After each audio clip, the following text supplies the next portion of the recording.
ya ofrendó puede tomar su asiento.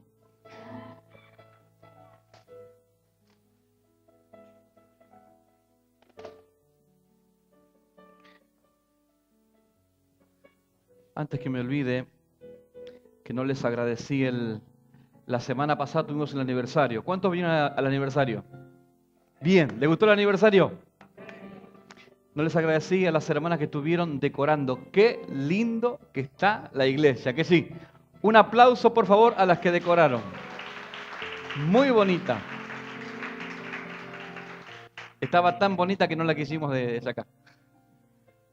Así que me había olvidado de felicitarles, así que gracias a los hermanos. Y es un día muy especial, porque es un día de Santa Cena. Y cada vez que recordamos la muerte de Cristo, abra su Biblia en Mateo capítulo 26, por favor. San Mateo capítulo 26. Vamos a leer el versículo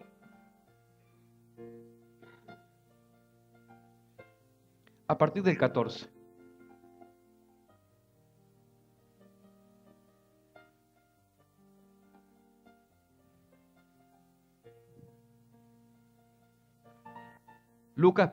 Vamos a Lucas mejor.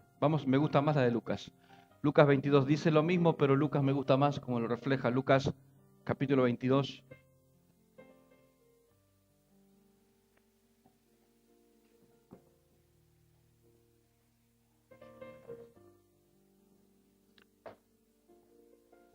Lucas capítulo 22, versículo 14. Primera de Corintios 11, Lucas 22, 14, Mateo 26. Hablan exactamente lo mismo. Lucas capítulo 22. Hablan exactamente lo mismo que el día el Señor instituyó la cena. Lucas 22, 14 dice, cuando era la hora se sentó a la mesa. Y con él los apóstoles y les dijo, cuánto he deseado comer con vosotros esta Pascua antes que padezca. Porque os digo que no la comeré más hasta que se cumpla en el reino de Dios. Y habiendo tomado la copa, dio gracias y dijo, tomad esto y repartidlo entre vosotros. Porque os digo, no beberé más del fruto de la vid, hasta que el reino de Dios venga. Y tomó el pan y dio gracias. Y lo partió y les dio, diciendo, este es mi cuerpo, que por vosotros es dado. Haced esto en memoria de mí.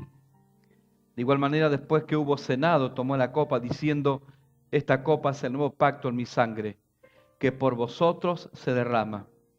Mas he aquí la mano del que me entrega está conmigo a la mesa. A la verdad el Hijo del Hombre va, según lo que está determinado, pero hay del hombre porque es entregado. Entonces ellos comenzaron a discutir entre sí quién de ellos sería el que había de hacer esto. Amén. Oramos. Padre, gracias por este tiempo de poder compartir la Santa Cena. Señor, gracias porque siempre que venimos a la mesa, Señor, que está servida, siempre vemos el sacrificio tuyo que hiciste en la cruz del Calvario y cuán importante es para nosotros poder participar como cuerpo. Millones de hermanos en el mundo hoy están celebrando esta Santa Cena, ya sea por la mañana, por la tarde, por la noche, en los templos, en las casas, escondidos. Señor, la iglesia de Cristo celebra la Eucaristía. Padre, pedimos que tú nos hables a través de esta palabra para poder ser ministrados y renovados en el nombre de Jesús. Amén y amén. La Santa Cena, cada vez que la miramos, no solamente nos recuerda el sacrificio de Cristo. La Santa Cena, cuando usted comienza a estudiarla, usted se va a dar cuenta que hay un montón de cosas que esconde. Porque está metida netamente en un ritual judío. Porque está en el tiempo de la Pascua. Entonces usted puede estudiar el contexto de lo que fue la Santa Cena cuando fue creada por el Señor. Usted se da cuenta de la riqueza que tiene la Santa Cena. Ahora, si entendemos que como iglesia, todas las bendiciones del antiguo pacto, todas las promesas del Antiguo Testamento son para el pueblo de Israel y fueron dadas para ellos. Porque el Señor así lo ha querido. ¿Cómo puede ser posible que también sean para nosotros? nosotros no somos judíos. ¿O hay algún judío aquí? ¿Hay algún judío aquí? Nosotros no somos judíos, no nacimos en Israel.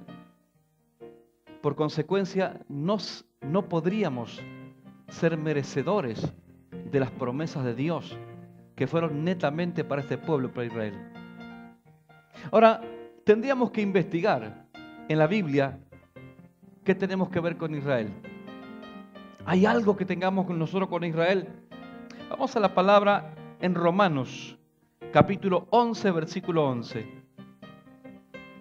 Vamos a ver cómo es posible que la iglesia pueda heredar las mismas bendiciones que Israel si no somos judíos, no nacimos en Israel. ¿Por qué? El apóstol Pablo lo declara. Mire, digo pues, ¿han tropezado los de Israel para que cayesen? En ninguna manera. Pero por su transgresión vino la salvación a los gentiles para provocarles a celos. Nosotros somos lo que el pueblo de Israel le llama gentiles. Seguimos. Vamos a leer hasta el 24, ¿sabes? Y si su transgresión es la riqueza del mundo y su defección la riqueza de los gentiles, cuánto más su plena restauración. Porque a vosotros hablo, gentiles, a todos los que estamos aquí. Por cuanto yo soy apóstol a los gentiles, honro mi ministerio, dice el apóstol Pablo. Por si en alguna manera pueda provocar a celos a los de mi sangre y hacer salvos a algunos de ellos. Porque si su exclusión es la reconciliación del mundo, ¿qué será su admisión sino vida de entre los muertos? Si las primicias son santas, también lo es la masa restante. Y si la raíz es santa, también lo son las ramas. Pues si alguna de las ramas fueron desgajadas y tú, siendo olivo silvestre, has sido injertado en lugar de ella y has sido participante de la raíz y de la rica savia del olivo. Pero un momento, mire al de al lado, dígale, eres un olivo silvestre.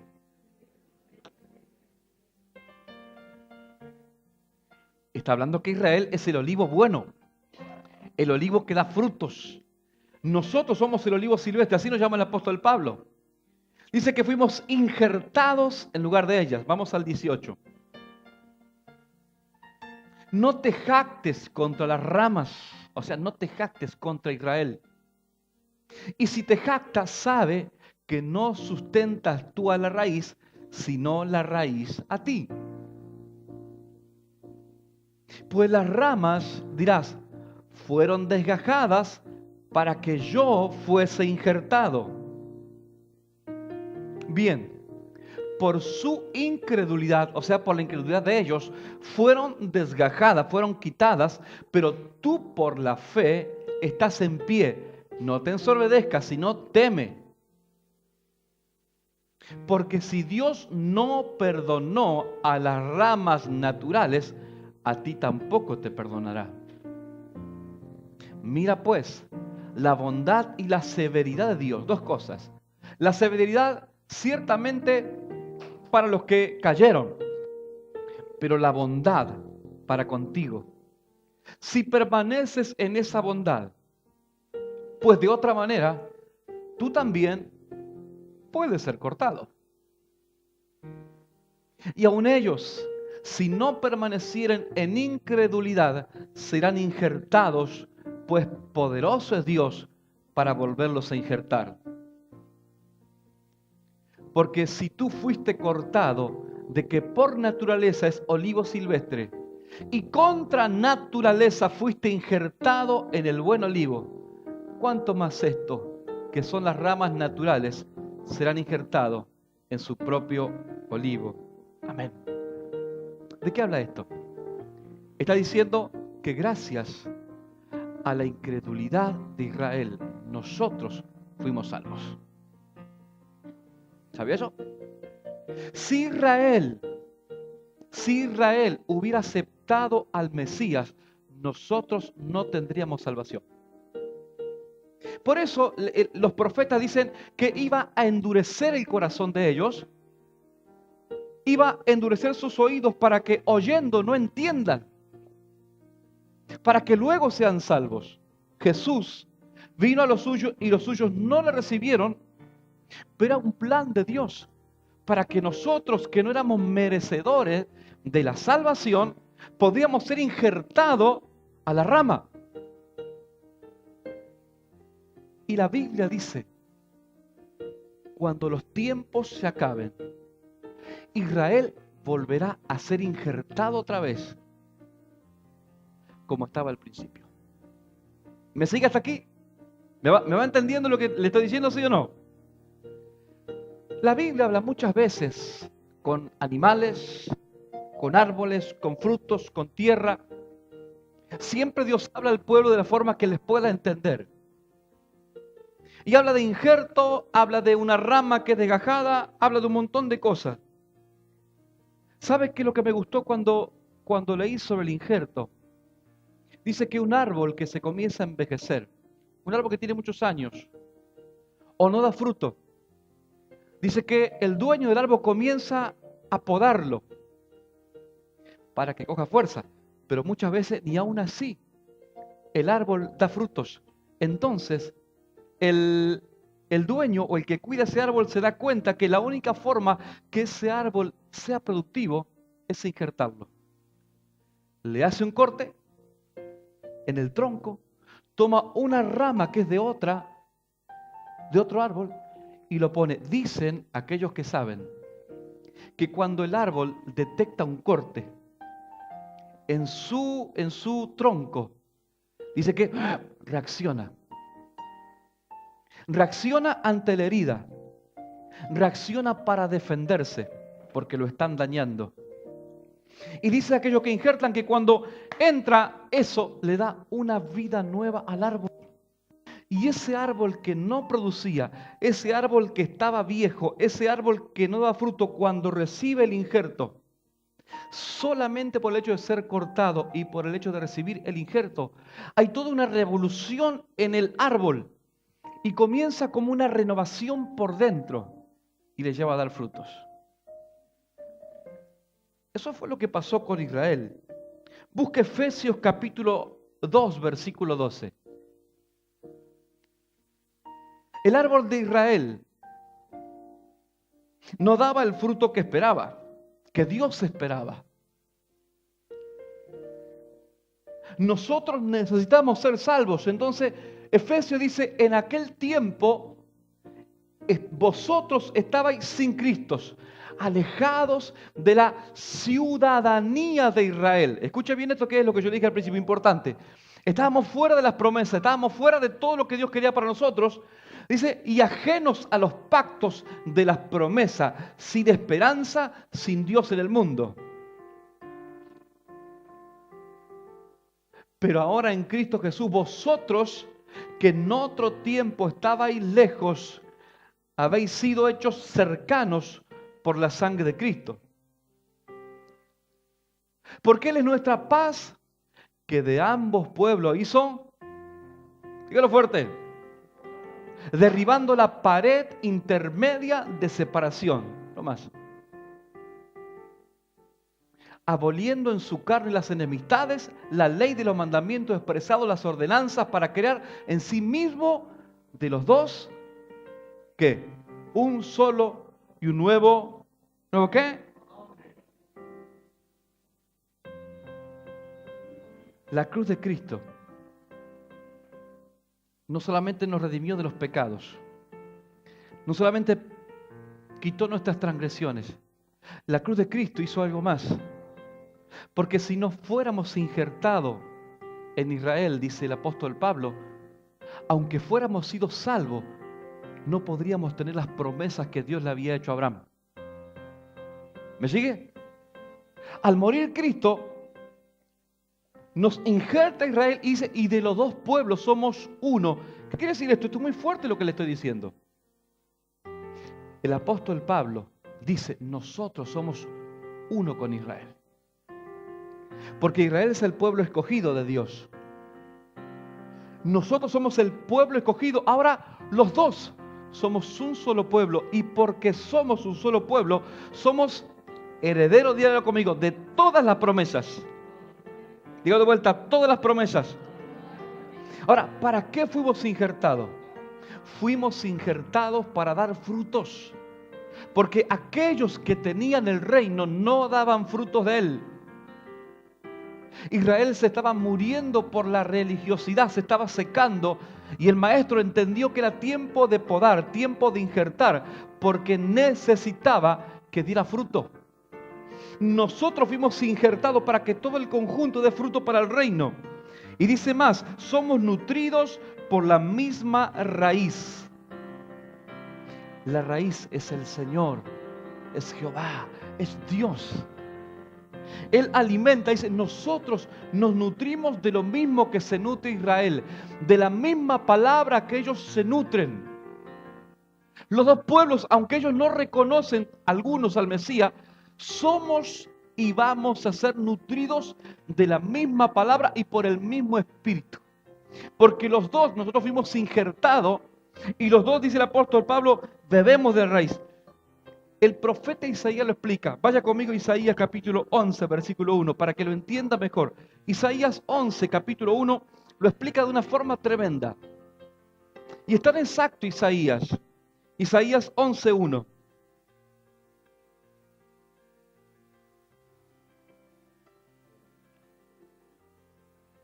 Saldrá, ¿lo tiene? Si no, aquí está en la pantalla, mire. Saldrá una vara. Diga conmigo, una vara. Del tronco de Isaí y que y un vástago retoñará. ¿De dónde? Sus raíces. Y reposará sobre él el espíritu de Jehová, espíritu de sabiduría, de inteligencia, espíritu de consejo, de poder, espíritu de conocimiento y de temor de Jehová. Jesús como hombre nace judío. Cuando habla del tronco de Isaí, está diciendo que nació de Israel. Pero dice Isaías, este es un vástago que retoñará de sus raíces. ¿Qué es un vástago? ¿Vieron esos brotes que hay? ¿Alguna vez vio un brote en el árbol? Eso es un vástago. Y Isaías explica, si bien va a pertenecer al árbol porque es una vara del tronco de Isaí, será un vástago que vendrá desde la raíz.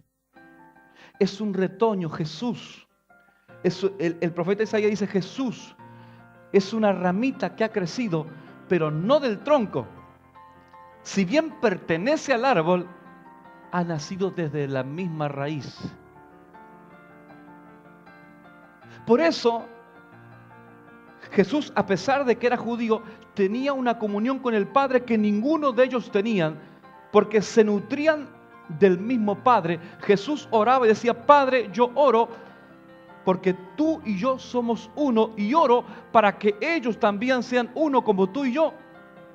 La relación con el Padre que Jesús tenía no había otra igual, porque Él chupaba de la raíz. Él chupaba de la savia directamente del Padre. Eso es Isaías. Ahora fíjese, Isaías 53:8. Estábamos en el 11, vamos a 53:8. El profeta sigue escribiendo más adelante, dice algo más. Isaías 53:8.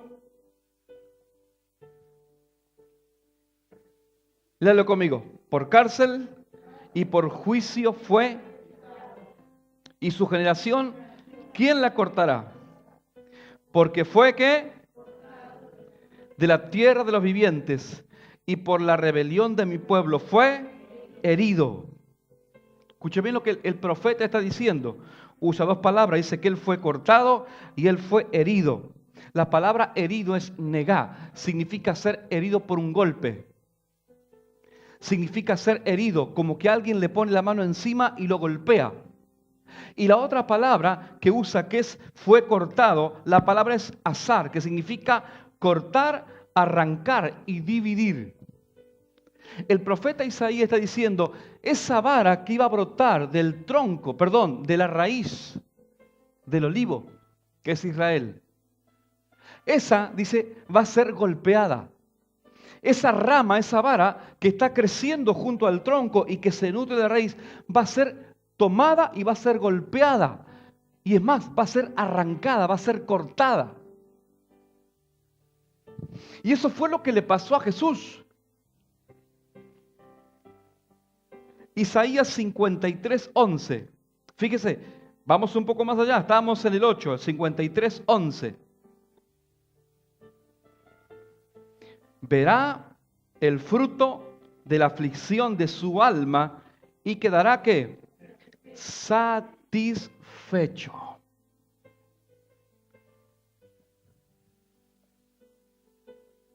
Israel no daba frutos. Tenía a Dios de su parte.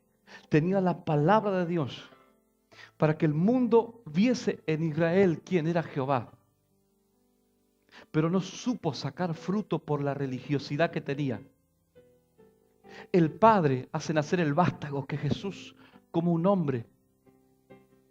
Pero dice el profeta, ese vástago será cortado, será golpeado y será cortado.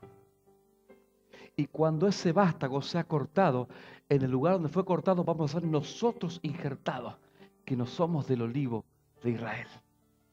El mismo lugar donde Jesús fue cortado es donde nosotros, los gentiles, lo que es la iglesia de Cristo, fuimos injertados.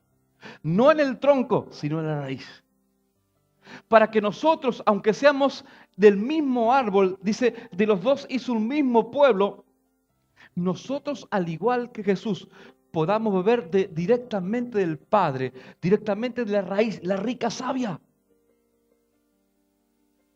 Dice el profeta Isaías que él, lo leímos recién, dice, verá el fruto de su, ¿qué? Aflicción.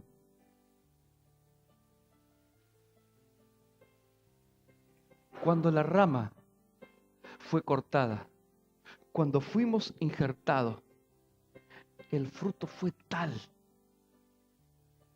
Los gentiles, aquellos que no éramos pueblo, hemos dado tal fruto que el evangelio se extiende hasta lo último de la tierra, aún en lugares impensables.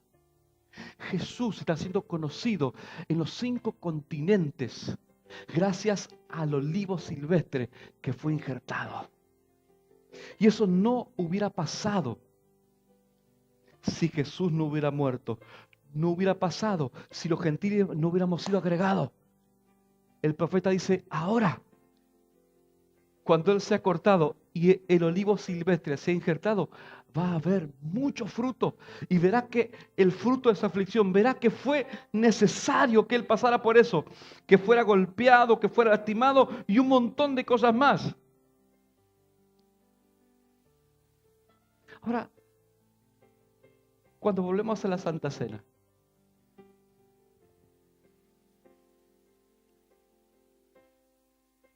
está Jesús en plena Pascua.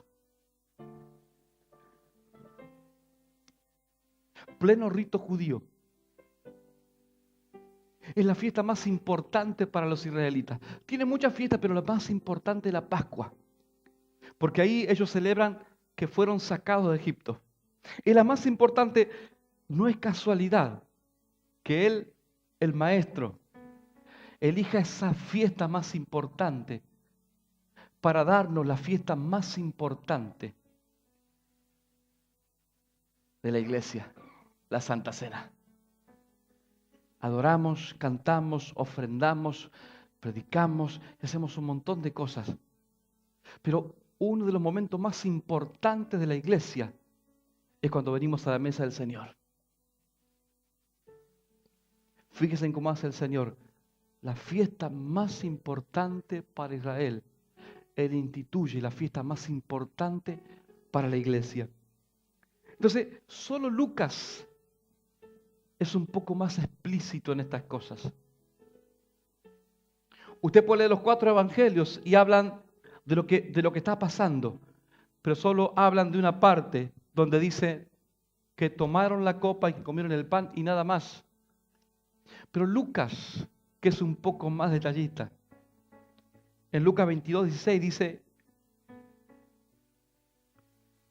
Lucas 22:16, Pues os digo que no comeré más hasta que se cumpla el reino de Dios. Y habiendo tomado la copa, dio gracias. Lucas 22, 16. Ahora vamos al 17.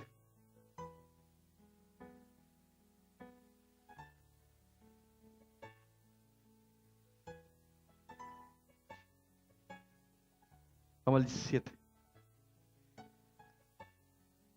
17.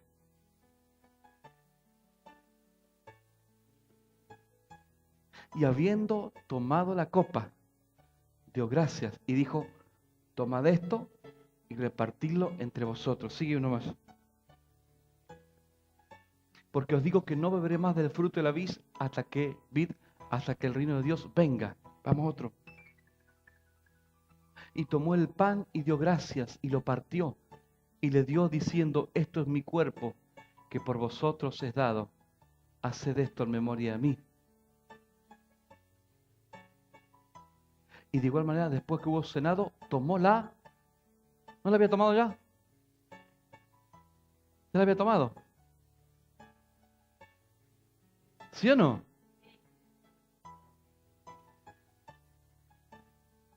Volver al versículo 17. Porque nos perdimos ahí. Ve al 17. Y habiendo tomado ¿la tomó? Vamos al 20. Y de igual manera, después de que hubo cenado, tomó la... Otra vez. Diciendo, esta copa, o sea, esta la que tengo, no la que tomé antes, esta la que tomé, este es el nuevo pacto de mi sangre, que por vosotros sé. ¿Por qué Lucas expresa esto? Porque en la Pascua judía bebían 5 copas. Entonces Jesús bebe 5 copas esa noche según podríamos entender nosotros. Pero Lucas solamente refleja 2. La primera copa de vino que se bebía era el Kadesh. Significaba la copa de acción de gracias. Esa fue la primera copa del versículo 17. Los judíos levantaban la copa y daban gracias a Dios. Y comenzaban a agradecer por todo lo que Dios había hecho por ellos. La segunda copa que se bebía antes de cenar era el mistad, que era la copa del sufrimiento. En ese momento el padre de familia conmemoraba todos los sufrimientos que pasaron en Egipto y contaba a la familia cómo fueron liberados por la mano poderosa del Señor. Luego de eso, recién ahí,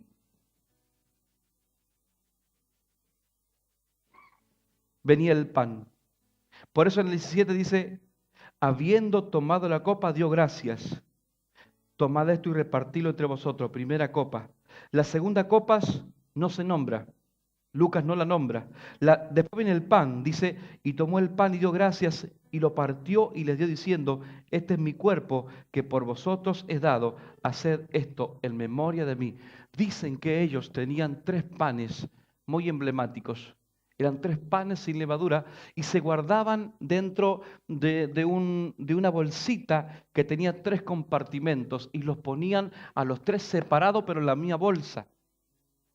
Solamente cuando en el momento después de beber la segunda copa se quitaba el pan del medio, no el de arriba, no el de abajo, el del medio. Se quitaba el pan, se lo partía, un pan se envolvía y se volvía a guardar en la bolsita, el otro pan se lo escondía en algún lugar en la casa, hasta después que hubieran cenado. Entonces los niños iban por toda la casa intentando buscar el pan. Cuando los niños encontraron el pan, había una fiesta y se repartía ese pedazo de pan. Esos 3 panes simbolizan el Padre, el Hijo y el Espíritu Santo. Por eso el único que saca es el del medio. Y el que es partido es el del medio. Y Jesús dijo, esto es mi cuerpo, y lo parte. Los judíos hacían ese rito y no sabían de qué se trataba.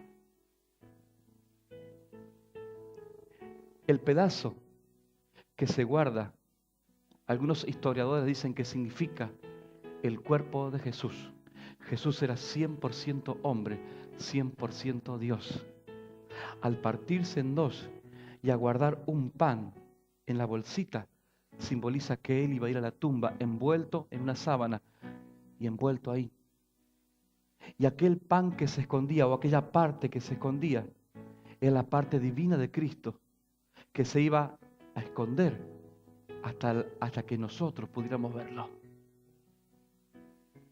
Los judíos practicaban ese rito y no se daban cuenta de qué se trataba. Pero lo más curioso es lo que hace Jesús. Jesús parte el pan y en vez de mandarlo a esconder, se lo reparte. Eso no se hacía en la Pascua. Eso no se hacía. Había que esconderlo, pero no lo esconde. Él lo parte y se lo da a los discípulos. ¿Por qué? Él estaba diciendo, ese mismo Jesús ahora está con ustedes. Este mismo que se va a ir a esconder, ahora no se esconde de ustedes, porque ellos sabían quién era. Para todo el pueblo de Israel, ellos no reconocían al Mesías, pero los discípulos sabían. Es más, Pedro dijo, tú eres el Cristo, el Hijo del Dios viviente. Hizo algo que en la Pascua no se hacía, pero Jesús lo hace para demostrarle, yo, el Cristo, aquel que voy a resucitar, estoy en este lugar. Luego venía la cena. Ellos cenaban, comían el cordero pascual y después recién venía la tercera copa, que era la copa de la redención. Jesús toma la copa con los discípulos y al tomar la copa dice, esta copa no es el cordero, esta copa es mi sangre que por vosotros va a ser derramada, la copa de la redención. Él declara esta. ¿Y por qué, pastor, usted sabe que es la copa de la redención la que él dijo? Porque la Biblia especifica, después de haber cenado, tomó la copa. Y después de haber cenado la copa, era la copa de la redención.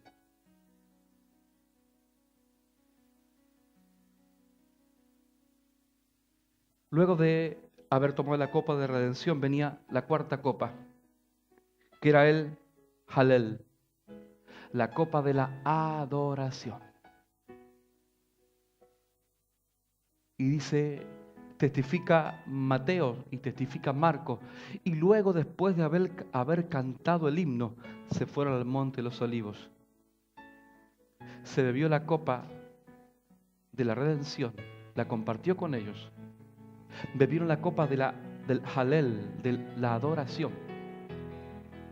Y venía la quinta copa, que la quinta copa era la copa que dicen los judíos que esperaban a Elías, porque el profeta Elías iba a volver. Entonces en la mesa se dejaba un lugar vacío y un plato.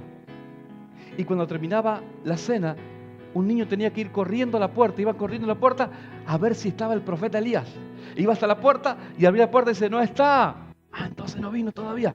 Entonces el padre de familia decía, hasta la próxima Pascua, quizás Elías viene. Es curioso que la segunda copa Lucas no la menciona y la quinta copa Lucas no la menciona. ¿Por qué? Seguramente no era importante mencionarla en ese momento.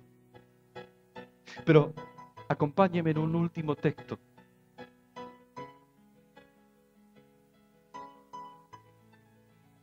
Lucas 22:42.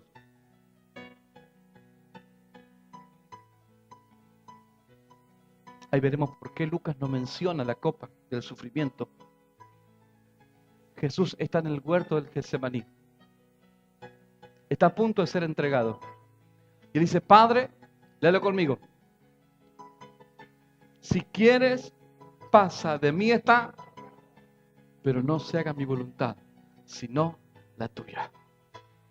La copa del sufrimiento, él sabía que la tenía que beber en la cruz. Él sabía cuál era. Dijo, Padre, quizás no, si es tu voluntad, no la beba, pero si haga tu voluntad. Y él bebió en carne propia la copa del sufrimiento en la cruz. ¿Y la quinta copa de Elías la bebió? Yo creo que no. ¿Sabe por qué? Porque Israel anunciaba que Elías venía. Pero cuando Jesús está hablando de Juan el Bautista, cuando lo estaban por decapitar, lo habían decapitado, Él dice, a los que quieran creer, Él es el Elías que había de venir. Jesús sabía que el Elías ya había venido, entonces no bebió la última copa. En pleno rito, nos da una de las mayores enseñanzas. ¿Jesús lo celebró? Sí, lo celebró. Pero aún en cada parte, y no realmente me gustaría en otro momento voy a tocar, porque hay muchas más cosas de la Pascua, en todo el rito pascual hay tremendas cosas que reflejan al Señor. Pero fue tan profundo lo que enseñó,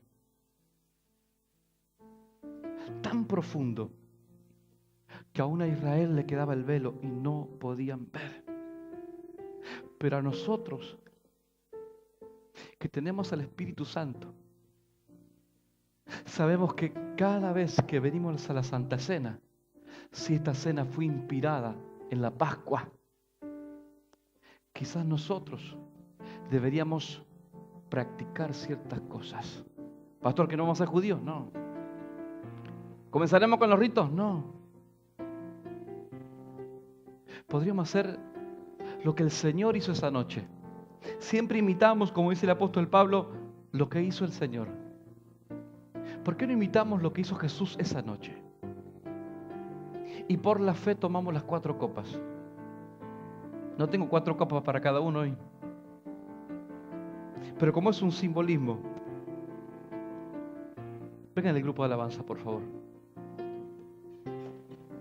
Podemos tomar las 4 copas de la forma que le tomaron los discípulos con el Señor.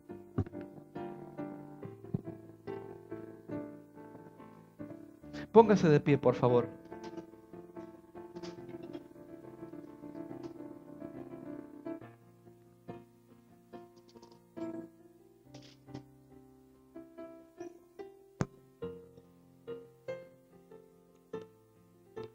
Dice que la primera copa era la copa de acción de gracias.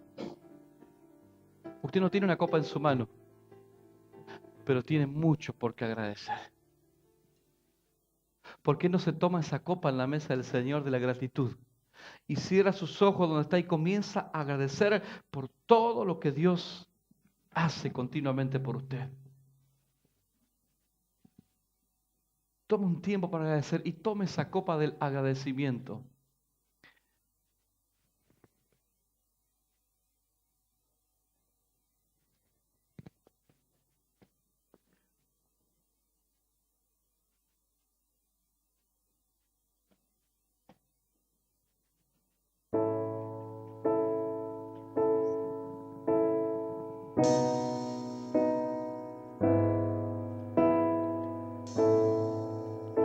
Dele gracias, dele gracias.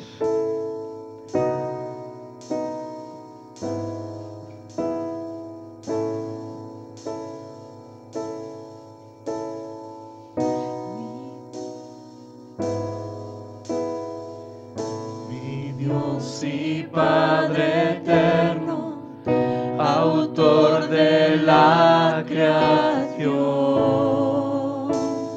poderoso,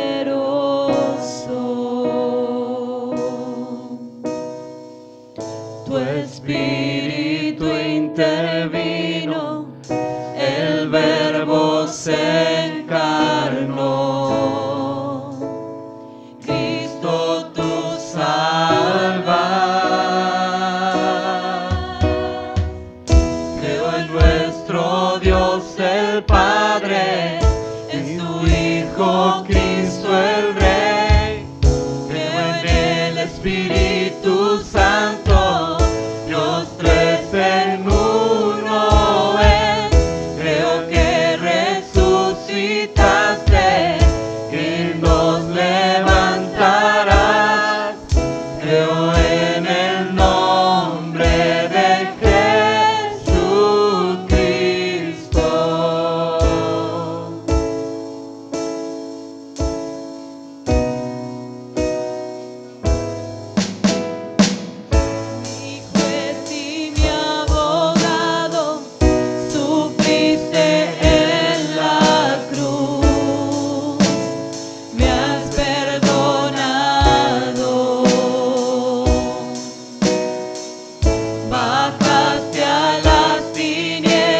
ha bebido la copa de la gratitud.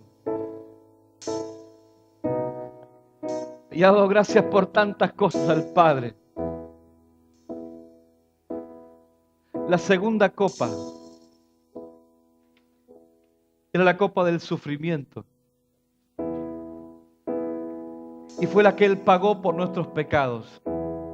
La segunda copa que vamos a beber es la copa de que vamos a recordar quiénes éramos antes de conocer a Jesús.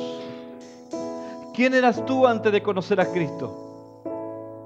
Porque ellos recordaban cuando estaban en Egipto. Ellos recordaban el sufrimiento en Egipto. Ahí con sus ojos cerrados. Recuerda quién eras tú antes de venir al Señor. Antes de que tus pecados sean perdonados. ¿Quién eras? ¿Cómo eras? Cada uno sabe cómo Dios nos rescató, cómo Dios nos trajo. ¿Qué hacías? ¿Qué no hacías? ¿Cómo era tu vida? ¿Tenía sentido tu vida? No la tenía. Estabas solo, en soledad. La segunda copa la bebes cuando recuerdas quién eras. ¿Por qué, pastor, es necesario recordar para que no te olvides quién eras? Porque tendemos a olvidarnos quiénes éramos. Y pensamos que somos los rectos, los perfectos. Todos son pecadores menos nosotros. Es bueno recordar, por eso la copa que Dios le hacía beber a Israel era: no te olvides, Israel, de dónde te saqué. No te olvides que eras esclavo. No te olvides que eras esclava. No te olvides que no tenías futuro. No te olvides. No te olvides de Egipto.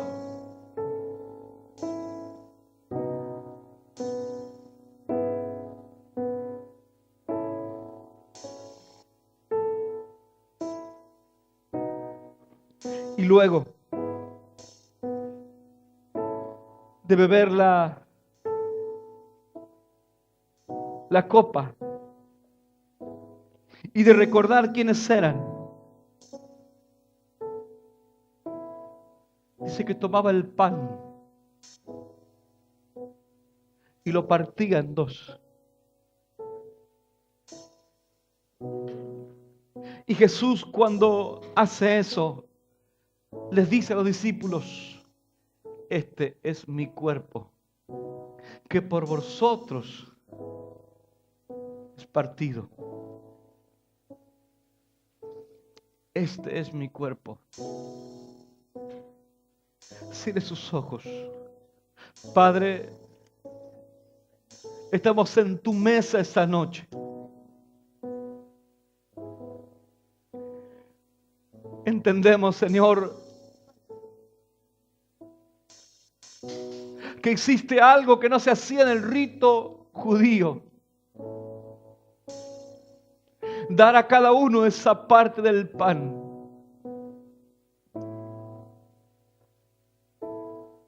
Señor, damos gracias porque el cuerpo que tomaste es el cuerpo que entregaste.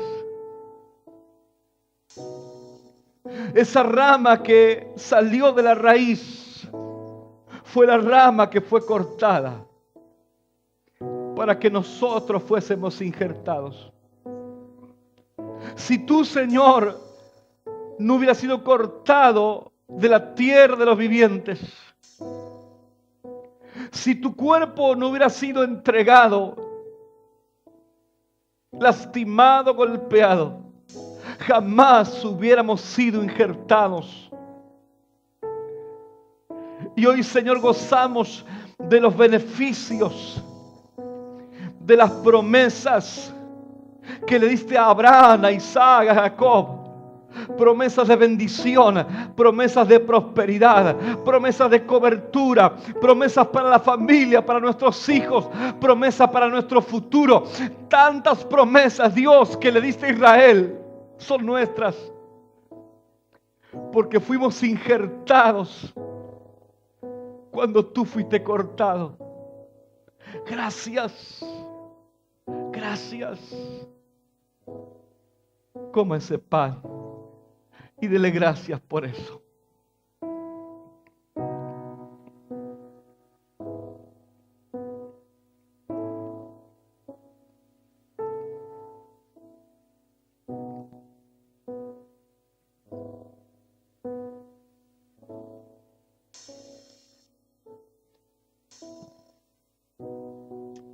Y después de haber cenado, dice,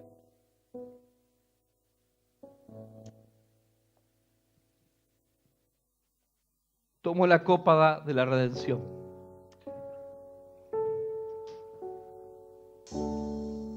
Y les dijo, esta copa que simboliza el Cordero Pascual, aquella víctima que en el tiempo de Egipto fue sacrificada, y esa sangre fue recogida y tiñeron los linteles de las puertas para que el ángel de la muerte pasara y no tocara a nadie de Israel.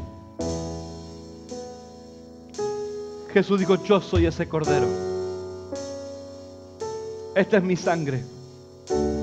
Pero este es un nuevo pacto que yo hago con ustedes. Nadie va a tocar tu casa mientras la sangre del Cordero esté sobre tu casa. Nadie va a tocar tus finanzas mientras la sangre está sobre el lintel de tu puerta. Nadie tocará tu futuro mientras la sangre del Cordero esté ahí. Nadie podrá tocarte.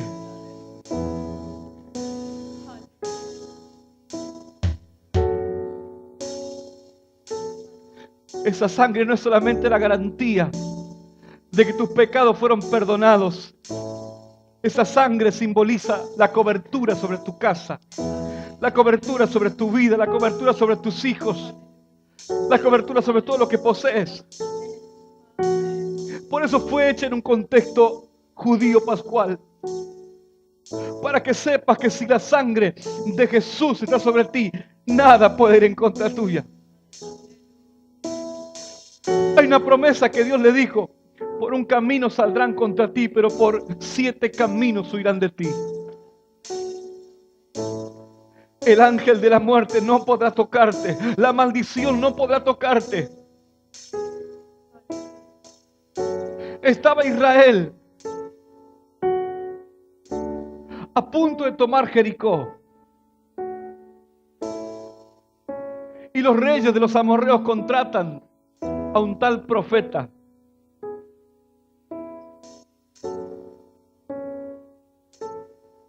Y este profeta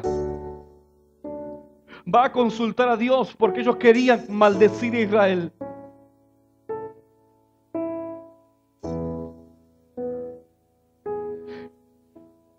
Y dice: nosotros queremos que maldigas a Israel porque no queremos que entre en la ciudad.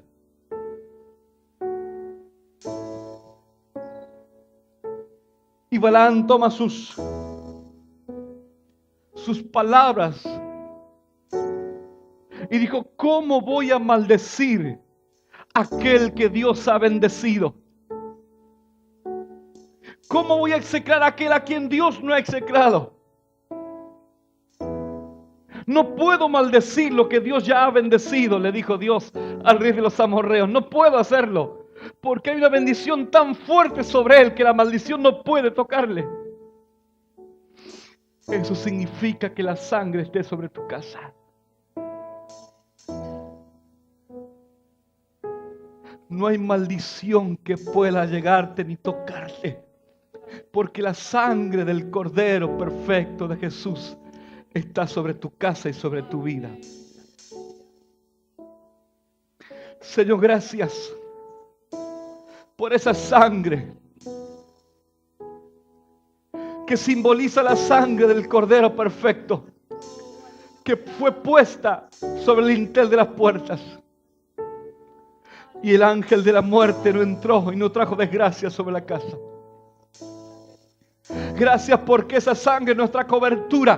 No solamente el perdón de nuestros pecados, nuestra cobertura, Señor. Gracias. Gracias. Bebemos esta copa porque entendemos que si tú nos has bendecido, nada ni nadie puede maldecirnos. En el nombre de Jesús, tome esa copa con toda confianza.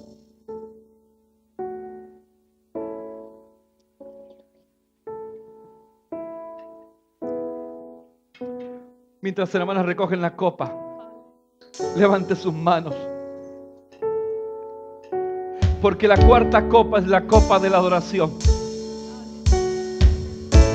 La cuarta copa es el momento donde se terminó la cena, se terminó el vino, se terminó el comer el pan. Ahora, dice Dios, ahora es el tiempo de la adoración. Ahora es el tiempo de adorar. Cuando usted está adorando al Señor, está tomando la cuarta copa, la copa del Jalel. Levante sus manos conmigo y comience a adorar al que es digno de adoración. La copa del Jalel, la copa de la adoración, usted tiene que beberla ahora.